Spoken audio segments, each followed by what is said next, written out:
شهر رمضان الذي أنزل فيه القرآن هدى للناس وبينات من الهدى والفرقان فمن شهد منكم الشهر فليصمه ومن كان مريضا أو على سفر فعدة من أيام أخر يريد الله بكم اليسر ولا يريد بكم العسر ولتكملوا العدة ولتكبروا الله على ما هداكم ولعلكم تشكرون.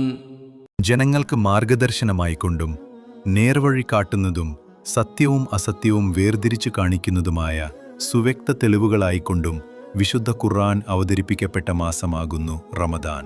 അതുകൊണ്ട് നിങ്ങളിൽ ആർ ആ മാസത്തിൽ സന്നിഹിതരാണോ അവർ ആ മാസം വ്രതമനുഷ്ഠിക്കേണ്ടതാണ്.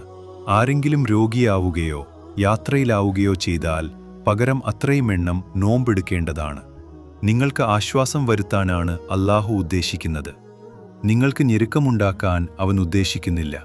നിങ്ങൾ ആ എണ്ണം പൂർത്തിയാക്കുവാനും നിങ്ങൾക്ക് നേർവഴി കാണിച്ചു തന്നതിൻ്റെ പേരിൽ അല്ലാഹുവിൻ്റെ മഹത്വം നിങ്ങൾ പ്രകീർത്തിക്കുവാനും നിങ്ങൾ നന്ദിയുള്ളവരായിരിക്കുവാനും വേണ്ടിയത്രേ ഇങ്ങനെ കൽപ്പിച്ചിട്ടുള്ളത്.